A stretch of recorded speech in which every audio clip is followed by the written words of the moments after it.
You know the feeling, right? You're scrolling through a comment section. Everything's pretty normal. And then, bam, there it is. That one comment that's just designed to set the whole place on fire. To make everyone mad. Well, that's the work of the internet troll.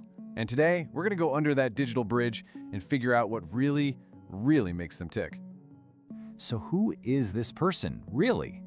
You know, is it just a bored teenager in their parents' basement? Or is there something deeper going on here, like a specific psychological profile? Well, that's the big question we're diving into today. Think of it like a psychological investigation.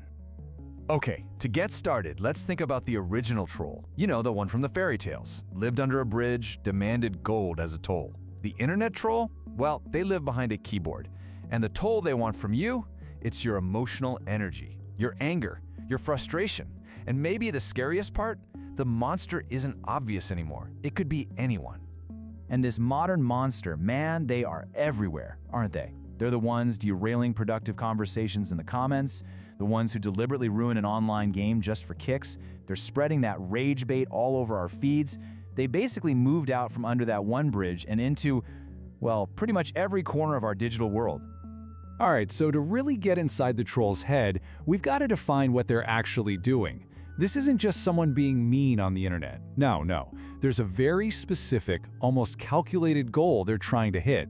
And this is a really important distinction.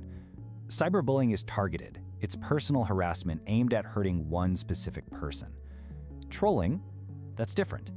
It's more like a dark performance for an audience. It's all about deception and disruption.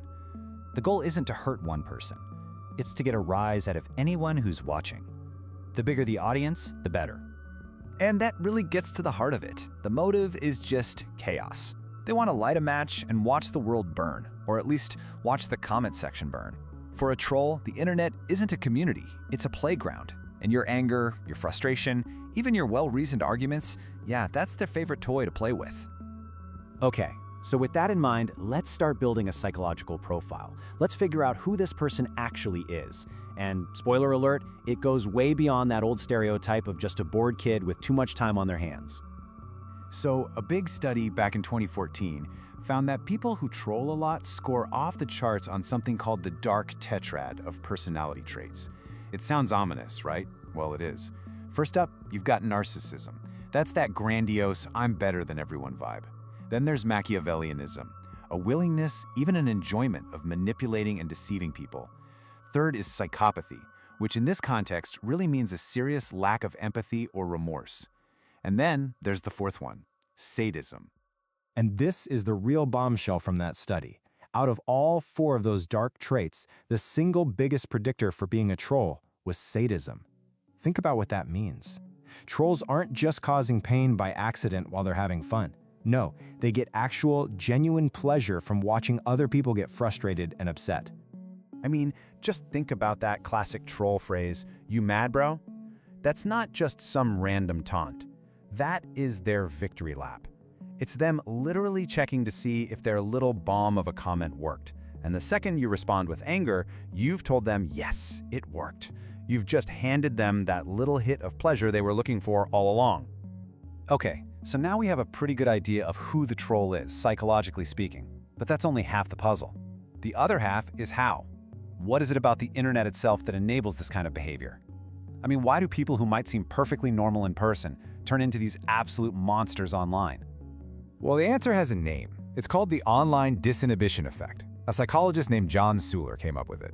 And it's basically this tendency we all have to kind of loosen our social filters online, to say and do things we would never, ever do if we were standing face to face with someone. And this effect is kind of like a cocktail with two main ingredients. First, you've got anonymity, the whole "you don't know me" factor. When you're hiding behind a username, all the normal social consequences, like feeling ashamed or worrying about your reputation, they just evaporate. Then the second ingredient is asynchronicity. That's the "you can't see me" part. There's a delay, a disconnect between your action and their reaction. And when you mix those two things together, you get something really dangerous, the empathy gap. Think about it. In a real conversation, if you say something mean, you instantly see the other person's face drop. You see them get hurt. That feedback hits your brain and triggers your empathy. But online, you're just typing words into a box.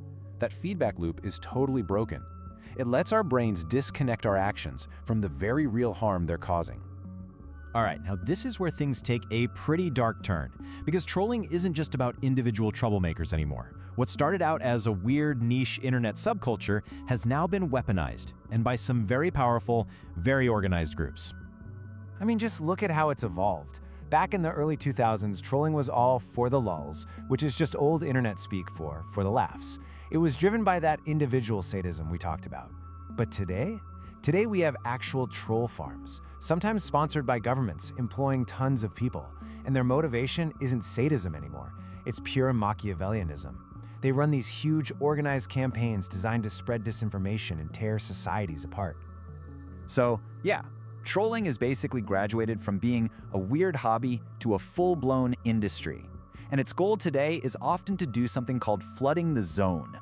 The idea is to pump so much noise, so much anger, and so much conflicting information into our feeds that regular people just get exhausted and give up trying to figure out what's even true anymore. Okay, I know that all sounds pretty bleak, and it's easy to feel kind of helpless against all this, but you're not. The good news is, now that we understand the psychology behind it, we also know the solution. And it's not just a guess. It is the single most effective strategy, and it's backed by science. The scientific principle is called extinction. It's a core idea in behavioral psychology. And all it means is that if you want a behavior to stop, you have to take away its reward. When a behavior is no longer reinforced, it eventually just fades away. It goes extinct. Pretty simple, right? So let's look at the troll's reward loop.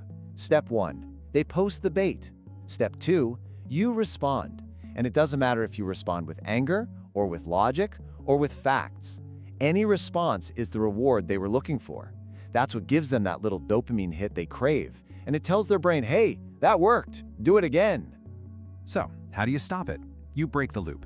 The troll posts their bait, and you give them absolutely nothing. No angry reply, not even a downvote, no quote tweet telling all your followers how dumb they are. By withholding your reaction, you deny them their reward. You literally starve the behavior.